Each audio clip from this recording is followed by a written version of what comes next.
추운 건 아니야? 마음이 추운 거일 수도 있어. 우리가 잘 생각해보면. 얘들아, 지금 아까 좀 전에 우리가 화산 얘기하면서 얘기했는데, 원래는 문제가 이렇게 15문제 정도가 나오고, 나머지가 이제, 나 말해 뭐지? 문학이랑 독서가 원래 나왔었다? 근데 원래 문학과 독서가 시간이 오래 걸려요, 기본적으로. 근데 얘가 공통문항이 이제 어떻게 되냐면 얘가 4문제가 여기로 갔단 말이야. 그러고서 언어와 매체와 합당 부분이 11문제란 말이야. 이게 무슨 의미겠어? 깜빡해졌다는 얘기예요. 그치? 그리고 독서 질문 같은 경우도 여러분이 진짜 평상시에 계속 훈련하지 않으시면은 그냥 고전을 면접할 수밖에 없어요. 이거는 저주가 아니라. 알겠어요? 그래서 지금 솔직히 여태까지는 문화 위주로 하신 것 같고 앞으로는 자기 선택 과목도 당연히 하셔야겠지만 복습을 좀 많이 했으면 좋겠어요. 그렇다고 해서 분량을 하지 말라는 게 아니라 그걸 다시 말해서 양을 좀 정상적으로 하라는 얘기예요.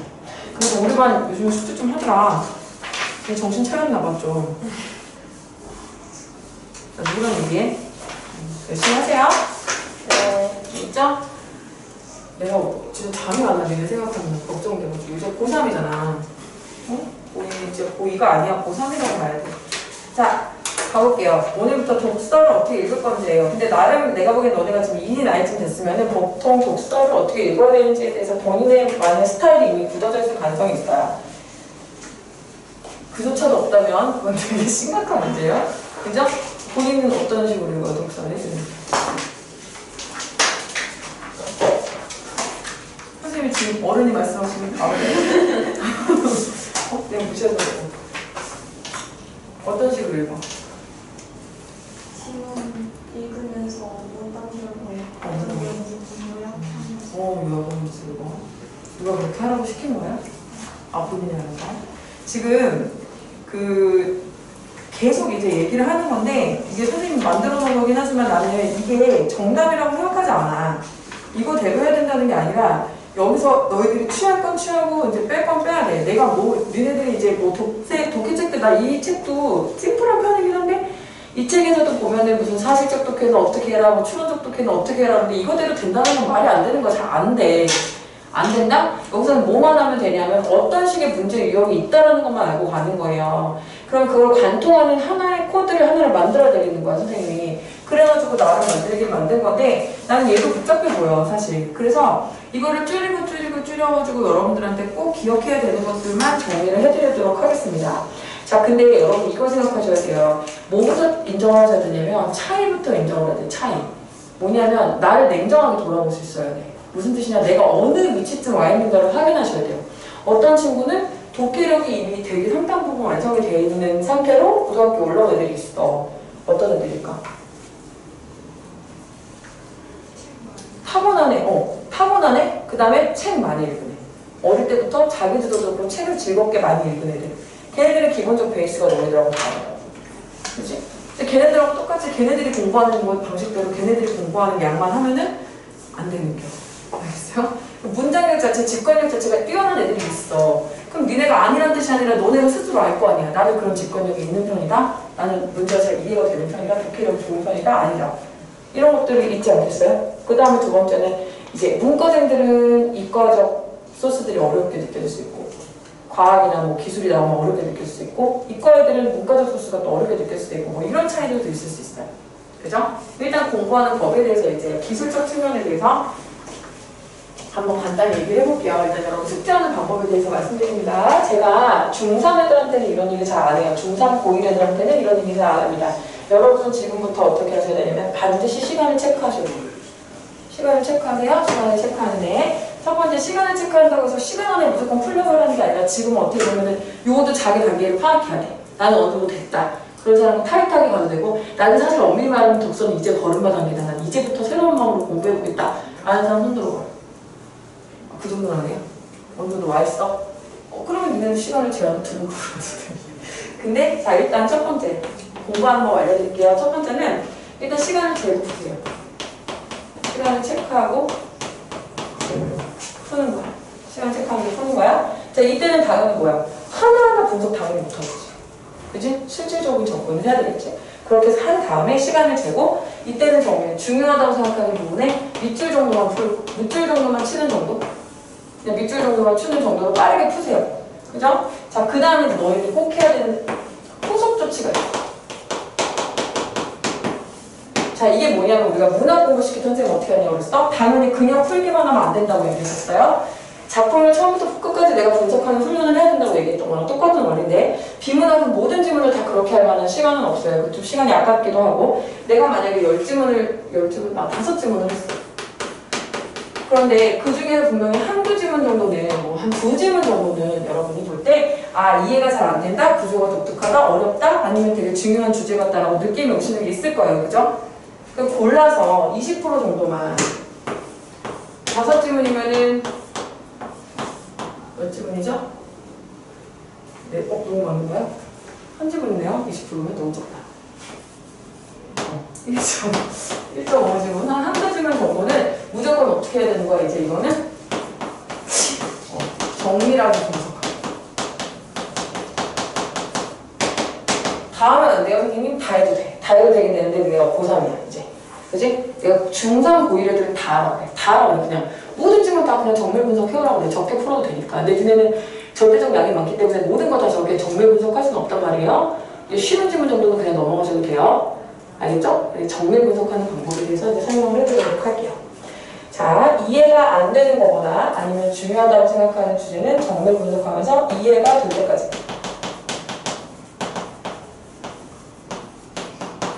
반복해서 읽습니다. 선생님, 전 이해가 안 되는 지문이 없는데요. 그런 친구는 고난도 지문으로 넘어가셔도 돼요. 알겠죠? 2학년 거 너무 쉬운데요. 3학년 거 하시면 돼요. 3학년 것도 그냥 그렇게 특별히 분석해야 될 정도는 없어요. 고난도 지문들 하시면 되고 그것도 너무 쉬운데요. 그런 친구들은 로스쿨 준비하는 리트 실제 그렇게 시키는 애들 1등급 받는 애들 중에는 선생님이 가르치는 애들 중에 이제 저는 지금은 고3 애들만 좀 하는데 서울에서는 여기 하느라고 근데 걔네 중에 진짜 잘하는 애들 있거든? 걔네들은 3학년이니까 너무 쉽대. 그러면 그냥 리트 지문 시켜요. 근데 보통 그냥 내가 볼 때는 그냥 고난도 지문 있어요. 고난도 지문. 그 정도 수준만 해도 되는데 만점 받고 싶은 애들 정시 준비하는 애들 중에 그런 애들은 리트 지문까지 시킵니다. 근데 걔네들은 속도가 아예 다르기 때문에 니네가 지금부터 그거를 따라가려고 하면은 가령 찢어져요. 그렇게 하지 말고 있는 거랑 일단 잘하세요. 그것만 해도 됩니다. 자신 있는 사람 해도 되고 오해하지 마. 니네 무시하게 하고 알겠지? 이거 하는 거야. 그래서 정밀 분석 어떻게 할 건지 오늘 설명을 해드리도록 하겠습니다. 자, 제가 여기 드린 프린트에서 앞에 문제 접근 부분 안 보셔도 돼요. 이거는 뭐 너무 일반적인 얘기이기 때문에 이거 너무 이제 애기들 얘기들 완전 기초들 얘기고 너네들은 이 수준은 아니는데 지문 분석하는 것만 설명을 해드리도록 하겠습니다. 이거 기억나? 이거 좀 세상 너무 좀 새록새록 기억이 나나? 얘들아? 기억나니? 이거 본건 기억나요? 얘들아? 네. 본건 기억나세요? 기억나는 건 난다고 해줘야지 선생님 그래야 진도를 나가지. 자, 핵심 출제 요소야. 어떤 것들로 선지를 만드는가. 아까 선생님이 뭐라고 말씀드렸냐면 문학과 가장 큰 차이점 비문학은 뭐다? 출제자가 만든 글이다. 출제자가 손을 댄 글이다. 출제자가 다시 편집한 글이다. 다시 말해서 요소마다 뭐가 숨어있다? 출제 요소들을 숨겨놓는다는 거야. 그럼 너희들이 만약에 출제자를 한다면 오답을 먼저 만들까? 정답을 먼저 만들까? 난 출제를 해봤잖아. 정답을 먼저 만들어. 선지를 만들 때 정답을 위주로 먼저 한다고. 그리고 고치지. 오답을 먼저 만들진 않아요. 그러니까 중요하고 정답인 것을 먼저 선지를 만든다고. 그러니까 그거는 요소에 다 들어있는 거예요. 그럼 너무나 이해되시죠? 이게 무슨 말인지 알겠죠? 그래서 선생님이 여기다가 뭐 만들어 놓은 게 뭐냐면 지금 어떻게 선지를 만드는 것인가. 그래서 선지를 만드는 재료가 뭐냐. 다시 말해서 우리가 집중해서 읽어야 되는 글이 무엇인지 여러분한테 보라고 하는 거예요. 자, 근데 선생님이 지금 설명해준 이 부분들은 난이도가 뭐 그렇게 높지 않은 글에 다 해당하는 거고 진짜 난이도가 높은 글들은 솔직히 이 정도 요령만으로는 안 되고 정말 많이 훈련해야 돼요. 정말 많이 훈련해야 돼요. 그러나 그 모든 것을 관통하는 것은 아까 우리 선생님이 그 확보가 작은 시간에 얘기했던 건데 제가 무슨 글이든 뭐가 있다? 말하고자 하는 주제가 있다. 그렇죠? 그 주제가 있어요. 그럼 여러분 1문단부터 만약에 5문단까지 있다 그러면 어떤 문단이 제일 중요할까? 5분의 1이야, 확률은. 2, 3, 4 문단일 것 같진 않잖아. 어떤 문단이 제일 중요해? 많은 친구들이 마지막 문단일 거라고 생각하거든요. 근데 아니에요. 왜냐하면 지금 뭐냐면 저는 1문단이거든요. 나 애들한테 독해 어떻게 하려고 하면은 얘들아 독해를 있잖아 소화시키는 과정처럼 돼야 돼. 무슨 뜻이냐면 처음에 꼭꼭 씹어먹어야 돼. 꼭꼭 씹어먹어야 되지. 위에서 운동 많이 해줘야 되지. 대장에서 오래 먹으려면 좋아 안 좋아? 안 좋죠. 쾌변이 좋죠. 쾌변이. 요 속도로 가야 돼. 앞부분에서 집중해서 읽고 나머지는 쭉 이해하면서 빠르게 읽어 나갈 수 있는 게 가장 바람직한 독해다. 왜 그러냐면 얘들아 첫 번째 지문에 뭐가 있을 거 같니? 첫 번째 질문인데 1문단에 그렇지. 내가 뭐에 대해서 말할 건지와 그 다음에 어떤 식으로 이 글의 전개가 이루어질지에 대한 예고가 여기 다 들어있어. 100%? 아니 그건 아니야. 2문단까지 가기도 해. 그지? 어쨌든 내가 앞으로 무슨 얘기를 너희들이랑 할 거고 그리고 어떤 식으로 글이 전개될 거야 라는 예고편이 해당하는 것이기 때문에 글을 구조하는 데 가장 핵심적인 요소들이 여기 다 들어있다는 거예요. 그지? 그런 다음에 이제 아까 또 얘기했었지. 그것이 점점 어떻게 되는 거야? 구체화되면서 주제를 도출해내는 건데 그러면 여러분들이 사실 굉장히 혼란을 느끼는 부분들은 사실 세부 정보에 있다. 니네가 글 읽다 막히는 부분은 1문단에서 잘 막히진 않잖아. 그러면 그 세부 정보에 막 애들이 함몰돼 있다고 막 거기 덫에 걸려가지고 혼석되고 있다고. 그게 중요한 게 아니라고. 알겠니? 글을 구조한다는 건 그래서 중요한 거야. 이 글에서 하고 싶은 말이 원래 뭔지로 돌아가보면 걔는 그냥 별거 아닌 수밖에 없고 다시 말해서 선진수 일부로밖에는 차지하지 않을 수 있는 건데 너희들은 거기서 걔하고 싸우고 있다고. 그 질문에서. 경험 없어? 이해돼. 선생님이 이해를 하는 게 중요했어. 그러면서 막 세부 정보에 막 빠져가지고 막 여기서 헤매본 적 없어? 이거 이해할 때까지 읽어본 적 없는 거야. 헤매고. 아니야? 나만 그러는 거? 그러지 않아요? 나는 고등학교 때 그랬던 것 같은데 여기서 헤매고 있었던 것 같은데 선생님 수능이 어려웠던 세대이기 때문에 그러지 마. 뭐야? 우리는 뭐다? 이 글이 왜 썼고 무엇을 말하는 글인가에 대해서 항상 중심을 잡고 있어야 돼. 그래서 아까 화작 시간에 얘기했지만 화제는 어떻게 하고? 화제 뭐 주제 공부가 되겠죠? 주제는 기억하고 나머지 정보는 세부 정보는 어떻게 정리하는 거야. 이걸 다 이해할 수 없어. 이걸 다 이해하고 읽는다는 것 자체가 말이 안 되는 거야. 어려운 지문일수록. 쉬운 지문은 괜찮지만 정말 너희들이 그 지문을 다 이해할 거라고 출제자가 기대하고 내는 게 아니라고. 알겠지? 그걸 머릿속에 넣어놓고 이제 같이 해보도록 하겠습니다. 어떤 글인지 말해보자 하는 바가 이제 주제 플러스 핵심 플러스 뭐가 됐어? 알파로 정리가 되게 되겠다. 그죠? 그래서 선지를 만들 때는 정답부터 만들고 핵심은 절대 빠지지 않기 때문에 핵심이 되는 요소가 무엇인지를 찾아주는 것이 중요하다. 자, 그 핵심이 되는 요소가 선생님이 여기다 정리해놓은 선지를 만드는 재료가 된다라는 거예요. 자, 해보자. 그럼 첫 번째. 당연히 어디를 봐야 돼? 화제, 문제, 논점. 다 같은 말이에요. 글의 성격에 따라서 화제가 되기도 하고 논점이 되기도 하고 논제가 되기도 하는 것뿐이야. 도대체 지문 속에서 이야기하는 것이 무엇인지 첫 번째 문단의 독해를 통해서 파악을 해야 됩니다. 아시겠죠? 화제, 논제, 논점 그냥 하나로 묶으시면 돼요. 주인공이라고 써놓으면 돼요. 그냥 하고 싶은 말. 자, 첫 번째 보면 광고 언어에서 성공적인 의사소통을 위해서는 송신자의 의도를 수신자가 정확히 추론할 수 있도록 언어적 표현이 잘 짜여져 있어야 된다. 이를 위해 송신자는 좀 더 다양한 언어 표현을 위한 전력을 사용한다. 여기서 반복이나 생략, 신조를 사용하는 방법과 효과를 알아보고 그것이 미치는 영향이 무엇인지 살펴보도록 한다. 자, 글의 흐름을 볼 때 어떻게 하라고? 제일 먼저 여러분이 여기서 파악해야 될 것은 무엇이다? 화제가 뭐냐는 거야. 뭐에 대해서 말할 거야? 광고 언어에 대해서 얘기할 거야. 그치? 근데 광고 언어 뭐? 이제 뭐야? 세부한 뭐 하위 개념들이 등장할 건데 그걸 딱 잡아야 되는 거야. 난 뭐 할 거야? 광고 언어 중에서 뭐야? 언어 표현을 위한 전략. 맞아? 전략의 종류에는 뭐? 많은데 여기서는 앞으로의 글은 어떻게 흘러갈 거야? 반복이나 생략, 신조어를 사용하는 방법과 효과 그리고 그 영향을 알아보도록 하겠다. 그럼 이 글을 쓴 목적 그리고 주제가 첫 번째 문단에서 예고되고 있다는 거죠. 그걸 딱 잡으셔야 된다는 거죠. 그냥 읽지 말고. 그리고 이제 이건 글의 구조를 얘기하고 있는 걸 거야. 됐어요?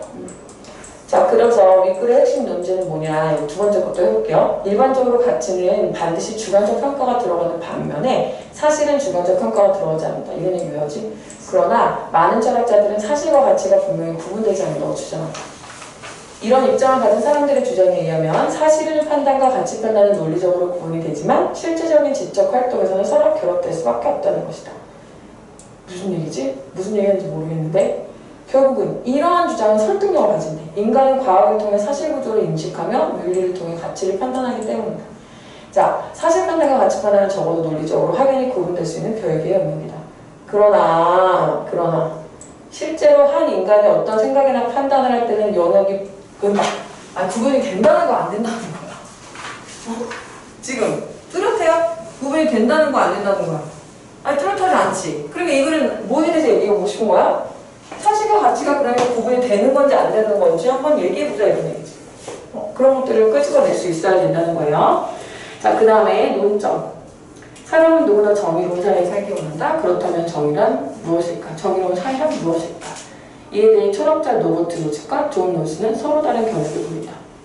자, 하고 싶은 말이 뭐야? 해보고 싶은 말. 찾아야지, 니네가. 이것만 딱 봤을 때 이 사람이 해보고 싶은 말이 뭐야, 니네랑? 이 글쓴이와 여러분의 대화예요, 이거는. 그치? 나는 여러분들하고 정의로운 사회가 무엇일까? 라는 의문의 모습을 통해서 논제를 제시하고 있는 논점을 뭐 하는 거야? 정의로운 사회가 무엇인지를 말해보자는 거야, 너네랑. 근데 특히 나는 이거를 뒷받침하기 위해서 너희들하고 이 얘기를 해보기 위해서 누구와 누구를 데려올 거야? 노직하고 롤스를 한번 우리가 이제 너무 광범위하니까 노직하고 롤스를 가지고 한번 얘기해보자.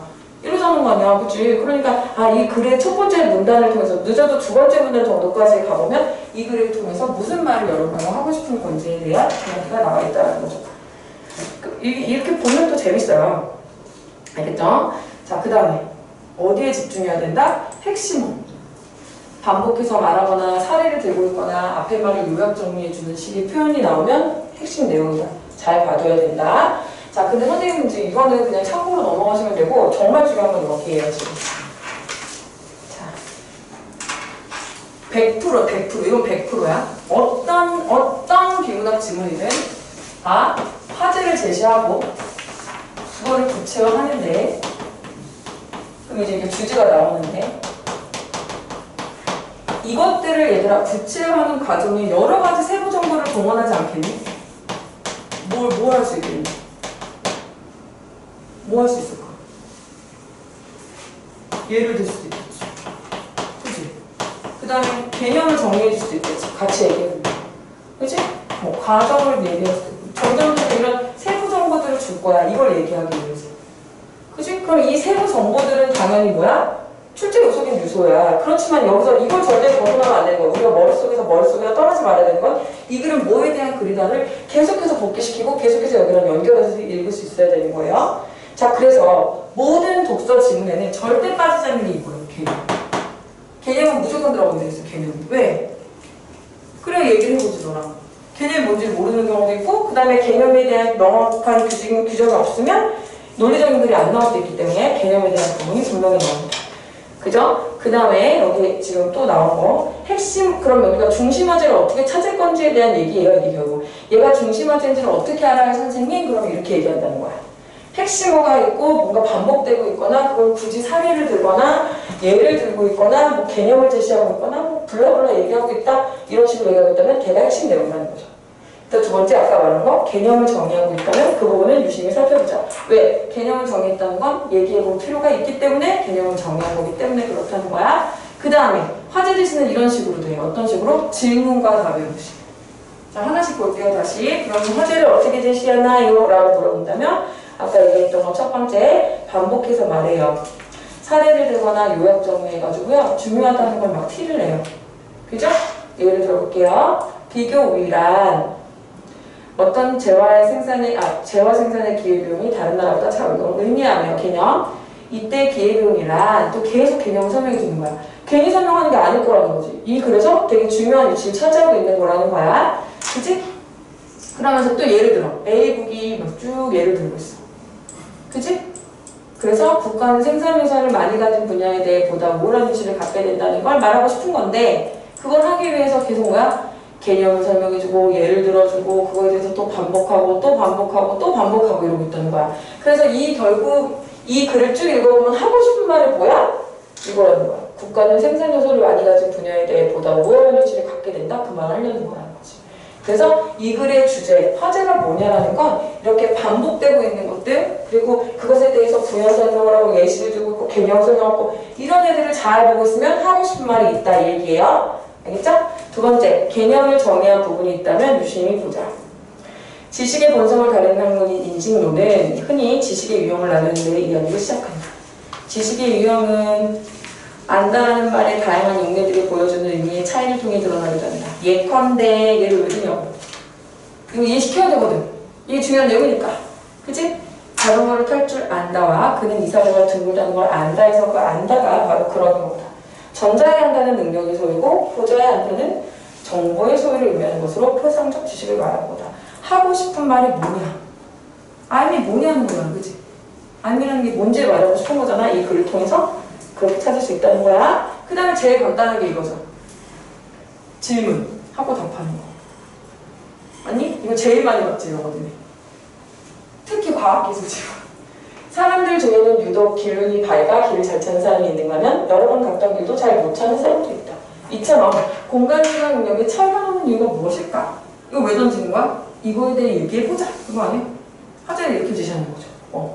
그건 그렇고 이러지 않아. 이거에 대한 답을 찾아간다고? 근데 답을 바로 주는 경우도 있고 답을 한참 뒤에 주는 경우도 있어요. 그럼 봐봐. 그것은 대뇌와 축두엽 안쪽에 있는 나도 모르는 거야 이거. 해마. 이를 감싸고 있는 내 후각 피지의 신경세포들로 설명할 수 있다 그랬어. 그럼 이제 앞으로 어떻게 되겠어?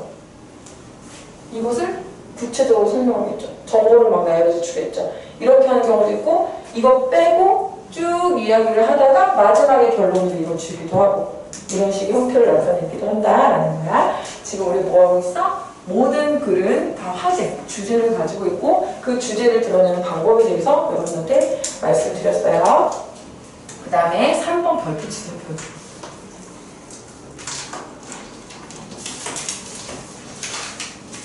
얘들아, 결국 독해라는 건 있잖니? 난 이거 너무 정확하다고 생각해. 뭐 다른 거 다 복잡한 거 다 필요 없고 여기 진 선생님도 여러 개를 해놨지만 나름 나 이거 좀 줄인 거거든? 교재들 보면 되게 복잡해. 이거 나름 줄인 건데도 그래도 이거 다 떠나서 이 모든 걸 다 알아볼 수 있는 건 3번이야. 잘 봐. 결국 독해라는 건 특히 비문학 질문을 독해한다는 건 생각해봐라. 다 뭐니?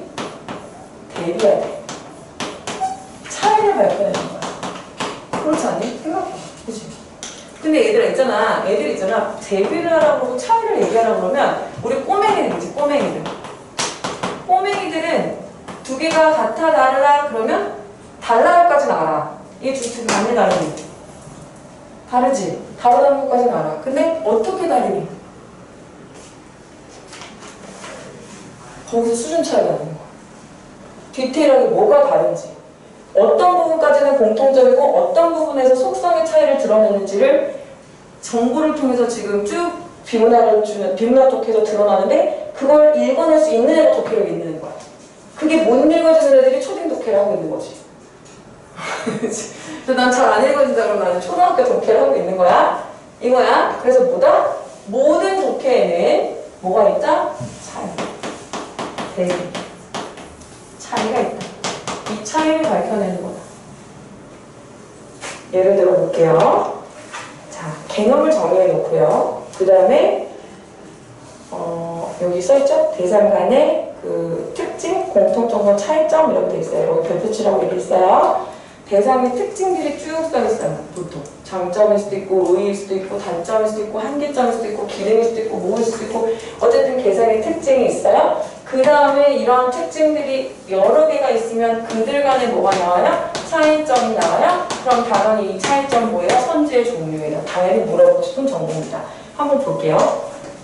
얘들아, 논증은 크게 영역과 귀납으로 나눈대. 그럼 두 개가 뭐야?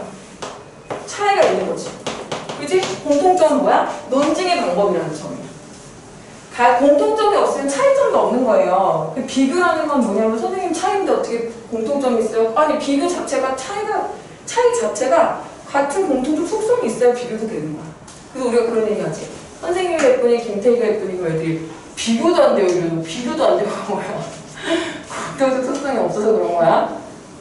직립보형 한다는 거 말고는 여성이라는 거 말고는 크게 공통점이 없기 때문에 비교할 게 없는 거야. 그래서 옛날에 이효리랑 누구를 비교해? 우리 그러면 얘기해보자. 블랙핑크랑 누구랑 비교할 수 있어?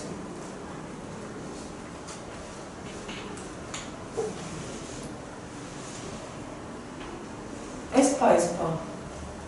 괜찮지? 이츠. 아니야, 비교도 안 돼? 내가 왜 걔네들하고 비교해? 여자 아이돌이라는 공동 속성이 있기 때문에 걔네끼리 비교하는 거야. 우리가 갑자기 거기 뭐야, 그 블랙핑크의 로제랑 고두시우 이런 거 비교할 수 있어?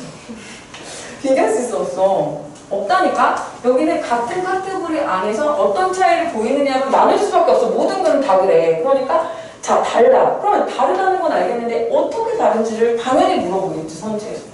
이게 정리가 돼야 되는 거야. 알겠니? 그럼 이제 중요한 게 뭐냐면 여기서 그냥 이해가 되는 경우가 있으면 참 다행이야. 대부분 이해가 되겠지만 이해가 안 될 때가 문제가 된다는 거지, 내가. 그럴 때는 이해가 안 된다고 해서 이걸 거기서 계속 읽고 있으면 되겠냐고. 안 된다니까? 그럼 그때 돌아가야 되는 거야. 이게 주제와 직접적 연관이 있고 주제와 밀접한가 아니면 그냥 이 안에서 주는 세부 정보에 그치는 것인가. 그러면 세부 정보다 그러면 빨리 넘어갈 줄도 알아야 되는데 그러지 않고 여기서 블랙홀에 빠져 있으면 이제 시간에 아직 문학지문 3개 나왔는데 이러고 있는 거야. 악마의 목소리가 들리는 거지. 그래도 조금만 더 읽으면 알 수 있을 것 같지 않아? 그래 잠깐만 이러면 문학지문 니네가 그러자 맨날 시간 모자랐어요. 그런 말이 그래서 나오는 거야. 자 해보자. 전제가 참인 결론이 확실히 참인 연역 응증은 그럼 뭐의 특징이야? 연역 응증의 개념 특징이 나왔지. 그러면 내가 어린애들한테 이것까지 시켜 사실 분석할 땐 이렇게 해야 돼. 얘들아. 특징이 있어.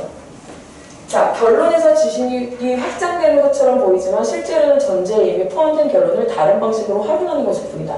특징 계속 나왔지? 지식이 확장되는 것처럼 보이지만 전제에서 이미 포함된 결론은 다른 방식으로 확인되는 것 뿐이니까 결국 뭐야? 지식 확장이 된 게? 아니야. 솔직히 무슨 말인지 모르겠지? 모르겠지? 나는 알아. 여러분 먹거든. 니네는 모를 수 있어. 그치? 일단 밑줄 치고 넘어가는 거야. 반면 두 개가 뭐야? 귀납 논증. 그러면 문제 어떻게 만들어? 귀납 논증에다가 연역 논증 특징 쓰고 연역 논증에다가 귀납 논증 특징 쓰고 이런단 말이야? 그럼 얘들아 봐봐. 이걸 정확하게 이해 못해도 풀 수 있는 문제들이 있다고. 알겠죠? 귀납 논증은 전제를 뭐래? 전제들이 모두 참이라고 해도 결론이 확실히 참이 되는 건 아니지만 특징. 우리의 지식을 확장해준다. 얘는 확장해준다는 장점이 돼. 그럼 두 개가 뭐야? 참이. 이거 물어본다고. 이 디테일한 속성들을 문제로 나온다고요. 자, 기록에서 가장 널리 쓰이는 것은 수많은 사례를 관찰한 다음에 모든 것을 일관하는 것이다. 우리는 수많은 까마귀를 관찰하면 우리가 관찰하지 않은 까마귀까지 포함해서 모든 까마귀를 검다라는 새로운 지식을 얻는 거니까 지식이 확장된 거지. 예를 들고 있습니다. 그죠? 하고 싶은 말은 뭐예요?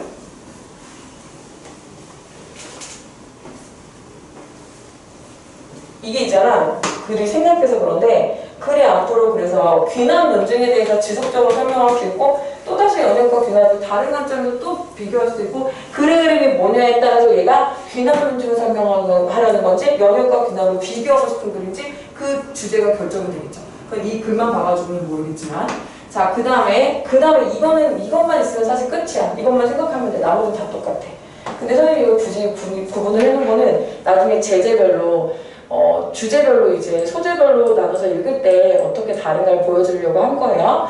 관점, 견해, 입장, 주장도 결국은 뭐 다 같은 말이에요. 이런 게 나오면 당연히 이게 뭐예요? 결국 이걸로 있는 거예요. A라는 학자, B라는 학자, C라는 학자의 입장, 견해, 주장을 쭉 정리하는 게 결국은 각각의 특징과 차이점 물어보는 문제로 가는 거야. 그러니까 결국 특징과 차이점이에요. 특징과 차이점. 각각 특징과 차이점, 속성과 차이점 이게 모든 것을 관통하는 것이 맞다는 얘기예요. 자 봅니다. 동양 철학의 바탕에는 도에 관한 사상이 자리하고 있으나 도에 대한 관점은 사상가들마다 다르다. 한국말 보고 있어? 도에 대한 얘기를 해볼 거야. 근데 너 그거 알아? 사상가들마다 달라. 그럼 뭐야? 도라는 사상이라는 공통 욕성 속에서 어떻게 다른가가 나오겠고 어떻게 다른데 구체적으로 뭐가 다른지 세부 정보가 나오겠죠. 자 우선이야. 공자가 말하는 도. 그 다음 누가 나오겠어? 노자. 한비자. 각각이 말하는 도가 어떻게 다른지가 나오겠죠. 알겠어요? 그럼 당연히 여기에서 도 설명하는데 공자의 도를 설명하면서 뭐 한비자 도 섞어서 놓고 너네 보고 판단하라고 이제 얘기가 되는 거죠. 자, 그 다음에 5번 현상 작동 구조의 원리와 적용. 이거는 무슨 지문에서 많이 나오겠니? 과학기술 지문. 근데 여기 잘 봐라. 봐봐. 과정이 나왔어. 과정도 있잖아. 결국은 구조. 현상 작동 구조의 원리와 적용도 같이 보면은 선생님이 이제 어떤 걸 봐야 되냐면 여기서도 잘 봐야 돼. 어떤 표지가 나오면 집중해서 봐야 되냐면 무엇이면 무엇한다. 즉 전제와 결론의 구조를 가지고 있으면 이것도 출제 요소야. 그치? 그 다음에 뭐뭐일수록 뭐뭐한다. 이런 거. 이건 무조건 나와. 변인 간의 관계는 무조건 나온다고. 변인 간의 관계가 나오고 있으면 이건 무조건 선지에서 만들겠다는 얘기야. 그치? 지문에 나타난 원리를 보기에 다른 사례에 적용하거나 보기의 현상을 지문에 나타난 원리로 적용시키는 문제들이 주로 출제된다. 그래서 변인 간의 관계가 화학하는 게 핵심인데 복잡하고 많은 정보들을 이렇게 정리한다. 압력이 올라갈수록 부피가 압력이 올라갈수록 부피는 낮아지고 온도가 올라갈수록 부피는 팽창되고 이런 거지. 이런 것들이 실제 요소가 나올 수 있다는 거예요. 자, 그 다음에 6번은 뭐니? 과정 순서 전차 단계야. 근데 이거 봐. 선생님 모든 걸 관통한다면서요. 맞아요? 왜? 과정도 결국 뭐야? 이 단계랑 이 단계랑 차이 아니야? 그치? 1단계와 2단계의 차이잖아. 1단계와 2단계가 다르니까 과정의 순서가 다른 거잖아. 그치? 결국 보면서 이 모든 것이 차이에서 기인하는 것인데, 자, 과정 문제가 나온다 그러면 뭐다? 별표예요. 끊어야 돼. 1단계, 2단계, 3단계 끊어서 각각의 특징을 물어봅니다. 각각의 특징, 당연히 특징, 차이. 알겠어요? 자, 과정 순서 전차 단계는 어떤 식으로 등장하냐면 예를 들면 각 단계나 시기마다의 특징을 나올 수 있어. 17세기 문학은 어땠고 18세기 문학은 어땠고 19세기 문학은 어땠고 이럴 수 있잖아. 그럼 얘네들 뭐야? 각각의 시대마다의 특징 차이가 뭐가 될 수 있다? 실제 요소가 될 수 있다. 알겠죠? 이해됐어요? 그 다음에 요거는 나중에 선생님이 저거 할 때 제재별 접근법 할 때 더 자세히 해드릴게요. 복잡하니까 오늘은 딱 뭐만 기억하면 된다? 모든 글은 뭐다? 1문단이 핵심이다. 1문단에서 그 화제가 제시되고 어떤 식으로 그것이 전개가 될 것인지에 대해서 글의 구조화를 거기서 할 수 있어야 된다. 그 다음에 천지를 만드는 요소들 어떤 부분이 이제 화제가 될 수 있는 부분들인지 생각해 봐야 된다. 그 다음에 모든 것을 관통하는 것은 결국 대비 차이다. 각각의 특징이 어떻게 달라지는지로 선지가 만들어진다. 그 얘기를 했어요. 우리는 이미 지금 진도 나간 부분이 많기 때문에 너희들이 기억을 하나도 안 남지만 저기까지 할 건데 물론 끼엄끼엄 했고 나머지들은 숙제하는데 너희들 숙제를 안 했는지는 모르겠으나 한 친구도 있고 안 한 친구도 있겠지만 어디까지 했냐면 대입기는 26쪽까지는 되어 있는 걸로 되어 있어요. 맞아요? 자, 선생님이 그래서 26쪽으로 우리가 추억을 더듬으면서 이건 해본 거니까 하고 나머지로 넘어가서는 여기서는 뭐 우리가 사실적 읽기가 어떻고 뭐 이런 걸 했지만 사실 이건 의미 없다고 제가 말씀드렸고 지금 이걸 봐야 되는 단계는 아니고 선생님하고 여러분하고는 제 글의 구조를 먼저 했던 부분이니까 같이 다시 보면서 정리를 한번 해보도록 하겠습니다. 26페이지를 한번 같이 볼게요. 선생님 말이 맞나만 이제 글의 구조만 보면서 같이 보도록 하겠습니다. 맞나요? 자, 일단 문제 유형을 볼까요? 문제 유형 1번. 자, 이거 한번 정리해보자. 자, 모든 독서 질문은 내용을 묻는 문제와 뭘 묻는 문제? 형식을 묻는 문제로 나눈다. 비중은 당연히 얘가 훨씬 높다. 기억나시죠? 그 다음에 내용을 묻는 문제는 사실적 독해와 뭐가 있다? 독해가 있다고 했습니다. 사실적 독해라는 건 뭐야? 본문에 있는 내용을 그대로 갖다 옮겨 쓴 거니까 이것만 보고도 판단이 되는 거고, 추론적 독해는 본문에 있는 내용을 근거로 해서 내가 추론해야 되는 거 한 단계 더 거치는 거야. 이런 내용들이 이제 어쨌든 내용 일치 문제들이 나오고요. 그 다음에 보기 문제들이 이제 나올 수 있고, 그 다음에 어휘 문제 나올 수 있다고 했어요. 그죠? 어휘 문제는 거의 이제 문제가 4개 정도 돼야만 하나씩 나오는 거니까 여기 열의를 두시고, 이거는 그때그때 나올 때마다 보는 수밖에 없고, 보기라는 것이 이제 이렇게 등장을 하는데, 형식을 묻는 문제는 사실 한동안 안 나왔었고, 선생님이 쓰는 것에 대해서는 무조건 나왔었고, 형식을 묻는 문제가 거의 안 나오다가 다시 지금 나오고 있어요. 형식을 묻는 문제는 뭐야? 정규방식. 이게 정규방식. 아이고, 두 가지야. 전개방식, 소수점 특징. 이게 뭐냐면, 전개방식은 주로 어떻게 되냐면 글 전체의 구조를 물어보는 거예요. 그죠? 이 글의 전개방식을 고른 것 중에 가장 적절한 거 고르라고 하면은 하나를 고르내니까 그 글 전체를 관통하는 거예요.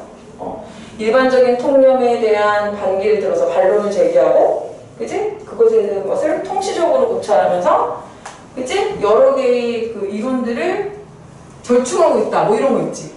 그치? 그 전체를 관통하는 거, 전개방식에 대한 문제가 나올 수 있고, 그 다음에 부분 문제가 나올 수 있죠. 적절하지 않은 거. 예를 들어 설명하고 있다. 그치? 상충되는 것들에 대해서 합의점을 도출하고 있다. 그치? 고사를 들어서. 아니면 전문가의 인용을 들어보고 이런 거 있지. 이렇게 세부적인 유형의 문제를 물어보는 경우도 있다.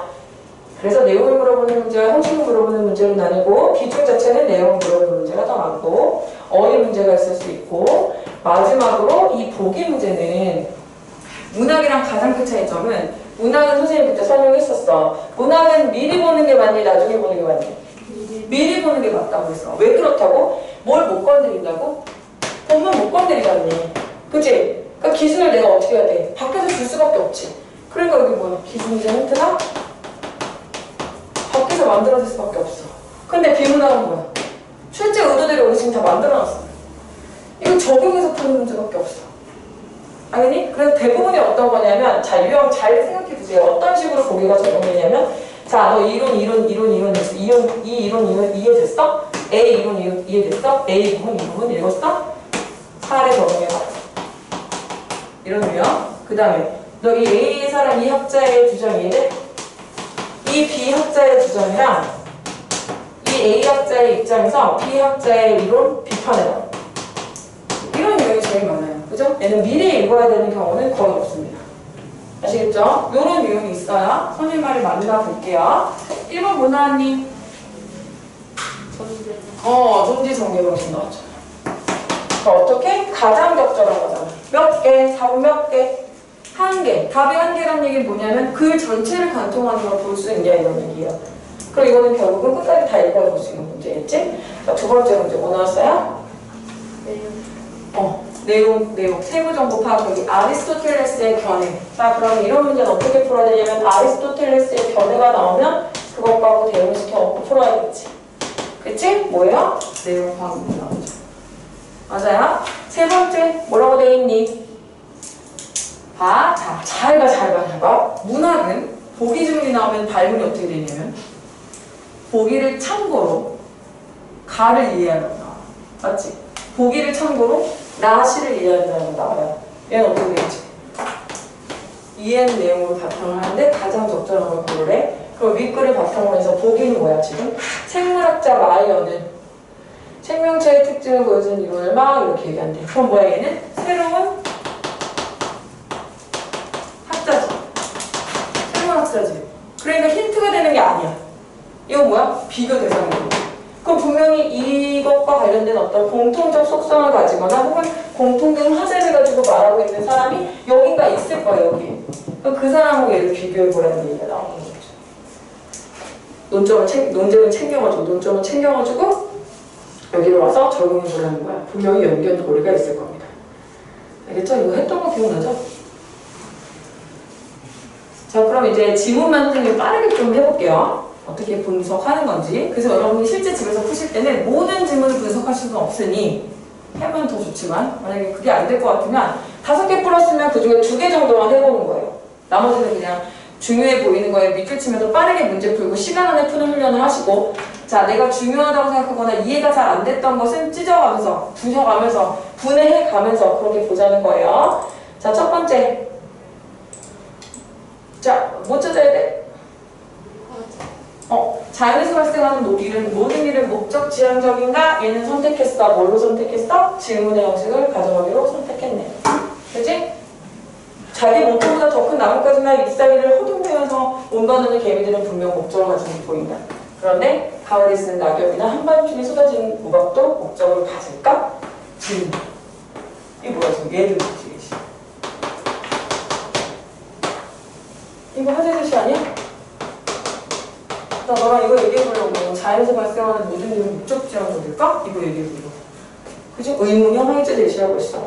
그러면서 이게 와닿지 않은 것 같아서 자기 몸통보다 더 큰 나뭇가지나 잎사귀를 운반하는 개미들은 목적을 가진 것으로 보이고 가을에 지는 낙엽이나 한밤중에 쏟아지는 우박은 목적을 가진 것 같지 않잖아. 이렇게 얘기해. 그럼 얘들아 봐봐. 예시의 역할을 제대로 하고 있지. 무슨 말하는 건지 알겠잖아. 그치? 그러면서 아리스토텔레스는 모든 자연물이 목적을 추구하는 본성을 타고나며 외적 원인이 아니라 내재적 본성에 따른 운동을 한다는 목적론을 제시한다. 자, 어떤 방법을 선택했어? 야, 우리 아리스토텔레스 이론 가지고 한번 얘기해보자. 응? 알겠지? 얘는 뭐라고 했어? 연결해야지. 목적 지향적인 것에 대한 답을 찾는 거잖아, 지금. 그럼 뭐야? 목적을 추구한대. 그럼 뭐래? 본성이. 외적 요인 아니고 아니라 이런 거 놓치면 안 돼. 이런 거 놓치면 안 돼. 차이. 내재적 본성이 있다는 거야. 그게 뭐야? 아리스토텔레스의 목적론이야. 그럼 우리 아까 지금 2번 문제 봤던 게 생각이 나면서 아리스토텔레스의 견해에 이런 내용이 있는지 확인해봐야겠지. 그는 자연물이 단순히 목적을 갖는데 그치는 것이 아니라 목적을 실현할 능력까지 못해. 아, 목적 플러스 능력. 알겠지? 그리고 그 목적은 방해받지 않는 한 반드시 실현되고 그 본성적 목적의 실현은 운동 주체에서 항상 바람직한 결과를 가지고 온대. 반드시 방해받지 않는 한 반드시 실현되고 바람직한 결과를 가져온다. 자연은 헛된 일을 하지 않는다라고 이야기합니다. 알겠니? 이 사람이 무슨 얘기를 해주고 싶은 거야? 자연에서 발생하는 모든 일은 뭐야? 목적 지향적인가? 이거에서 중점적으로 다른 얘기고 아리스토텔레스의 입장을 끌어와가지고 그래 구조화시켜야지. 그치? 선생님 그래서 뭘 좋아해? 이거 좋아하잖아. 이거 여기 지금 27페이지 지문 다시 보기 이거를 니네가 그릴 수 있어야 돼. 알겠어요? 이거 도식화시키는 훈련도 되게 좋은 공부 방법이거든요. 그래서 2개 정도는 도식화를 해보든 선생님이 해보라는 식으로 이렇게 다 쪼개보든 연습을 꼭 했으면 좋겠어요. 글의 구조를 파악하는 연습을. 알겠죠? 이해됐어요? 자, 그러면서 뭐라고 했냐면 근대에 접어들어 이랬어요. 그럼 무슨 얘기하고 싶겠니? 여기까지는 누구 얘기했어? 자, 다시 나 무슨 얘기하고 싶어? 자연에서 발생하는 모든 일은 목적 지향적인지를 말해보고 싶어 너네들이랑. 그치? 아리스토텔레스 얘기를 들었어. 그런데 근대에 들어라고 얘기하는 것은 뭔가 새로운 양상을 얘기하는 거겠지. 그치? 근대에 접어들면서 어떻게 됐대? 어떻게 됐대? 말씀 안 되지. 근대에 접어들어서 어떻게 됐어? 모든 사물이 생명력을 갖지 않는 일종의 길이라는 변화가 강조됐대. 변화가 생겼네. 그치? 근데 아까 나는 아리스토텔레스의 말을 맞다고 말한 게 아니야. 난 뭘 얘기해보고 싶어 너네라고. 다양한 논점들에서 얘기해보고 싶은 거야. 뭐? 목적성을 갖는 거 아닌가, 목적 지향적인 거 아닌가에 대해서. 근대에서는 새로운 얘기가 나왔어. 아리스토텔레스의 목적론은 자 비과학적이라는 이유로 많은 비판을 직면한다. 자 갈릴레이가 나왔어. 갈릴레이 나왔어. 목적론적 설명이 과학적 설명으로 사용될 수 없다고 주장하며 근거지 베이컨은 목적에 대한 탐구가 과학에 무익하다고 평가하고 스피노자는 목적론이 자연에 대한 이해를 왜곡한다고 비판합니다. 어쨌든 이게 근대에 접어들면서 나타난 학자들이겠지? 얘네들은 뭐야? 기존의 아리스토텔레스의 생각을 비판했어. 이유는 과학적이지 않대. 알겠지? 이해됐어요? 과학의 무해 그리고 자연에 대한 이해를 왜곡해? 이런 문제점들이 있기 때문에 안 돼라고 얘기했어. 그 다음 이들의 비판은 목적론이 인간 위에 자연물도 이성을 갖는 것으로 의가한다는 것이다. 밑줄. 이게 문제는 뭐가 문제야? 인간만 이성이 갖는 것이어야 되는데 마치 아리스토텔레스의 그 주장대로라면 다른 사물들, 다른 자연물도 다 마치 생각하는 힘을 갖고 있는 것처럼 만든다는 개념을 갖고 있다는. 자, 그러나 나왔어. 이런 비판과 달리 아리스토텔레스는 자연물을 생물과 무생물로, 생물은 식물, 동물, 인간으로 나누고 인간만이 이성을 지닌다고 생각했다고. 그렇지만 아리스토텔레스는 실제 인간만 이성을 갖는다고 생각했어 라고 정리했어요. 자, 그 다음에 이제 현대요. 그럼 얘들 글의 구조가 어떻게 되고 있지? 시간의 흐름에 따라서 가고 있지? 현대. 근대 사상가들이 당시 과학에 기초한 기계론적 모형이 더 설득력을 갖는다는 일종의 교주적 믿음에 의존했을 뿐 윗줄. 아리스토텔레스의 목적론을 거부할 충분한 근거를 제시하지 못한다고 했대. 그러면 일부 현재학자들은 오히려 근대 사상가들을 비판하고 나섰네? 그치? 맞아요? 자, 이런 맥락에서 볼로틴 동그라미 쳐야지. 근데 이제 현대 사상가들이지, 현대 학자들. 근대 과학이 자연의 목적이 없음을 보이지도 못했고 그렇게 하려는 시도조차 하지 않았다. 또한 우드필드도 나왔죠. 도서란 표시해놓고 목적론적 설명이 과학적 설명은 아니지만 목적론의 옳고 그름을 확인할 수 없기 때문에 목적론이 거짓이라고 했었다. 얘들아 그럼 지금 정리해봐. 문제가 어떻게 나오겠어 당연히. 현대학자들의 입장인데 막 섞어놓고 그럴 거 아니야 그치? 제대로 적혀있는지. 그 다음 마지막 17세기 과학은 마지막이랬다. 네 번째 17세기의 과학은 이 뭐야 이제 근대과학 실험을 통해 과학적 설명이 참과 거짓을 확인할 것을 요구했고 그러한 경향은 생명체를 비롯한 모든 것이 물질로만 구성된다는 물질론을 이루어졌으며 물질론 가운데의 일부는 모든 생물학적 과정이 물리화학 법칙으로 설명된다는 환원론으로 이어졌다. 지금 얘들아 이 얘기 지금 왜 하는 거지? 왜 근대에 이렇게 기계라는 이론이 강조될 수밖에 없었는지에 대한 배경 설명을 하고 있는 게 보이니? 이 글의 구조가 어떻게 흘러가는지에 대해서 정확히 아셔야 돼요. 왜냐면 현대라고 해놓고 갑자기 또 17세기로 다시 거꾸로 가거든. 그치? 그 이게 뭐 하는 거야? 근데 봤더니 이 과학적 설명을 참고해서 확인할 것을 요구하는 풍토가 있었고 그렇기 때문에 이렇게 물질론만 구성된다는 물질론이 발달할 수밖에 없었다면서 두 번째 근대 과학자들의 의견이 왜 그렇게 나올 수밖에 없는지에 대한 설명을 해주고 있어. 그쵸? 맞아요? 이런 환원론은 살아있는 생명체가 죽은 물질과 다르지 않다는 것을 함축한다. 하지만 아리스토텔레스는 자연의 물질적 구성 요소를 알면 그것의 본성을 모두 설명할 수 있다는 엠페도클레스의 견해를 반박했다. 이 반박은 자연물이 단순히 물질로만 구성이 된 것이 아니며 또한 그것이 본성이 단순히 물리화학적으로 환원되지도 않는다는 것을 내포한다. 다시 어떻게 되니? 그러니까 결국은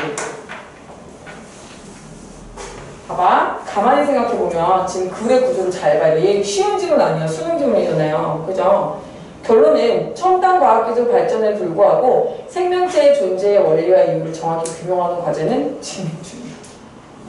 진행 중인 걸 보여주고 있는 거야. 왜 그럴 수밖에 없는지.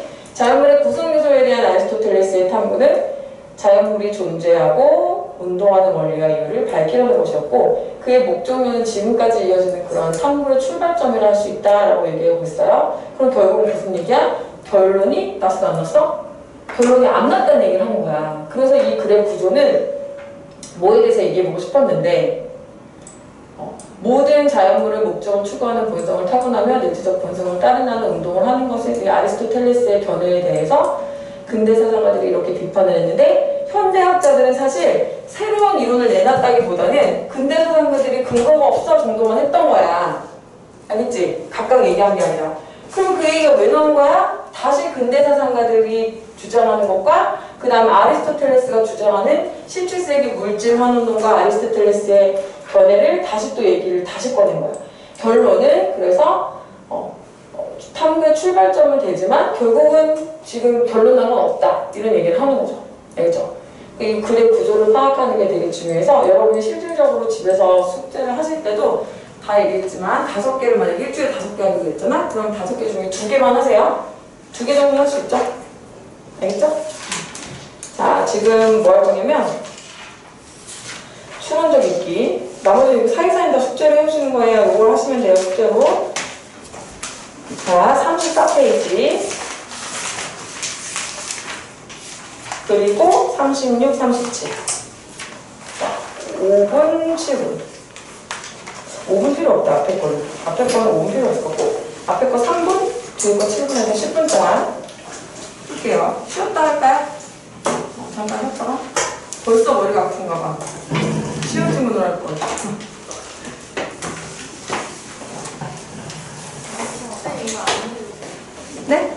그거 가져요. 아, 그거 숙제?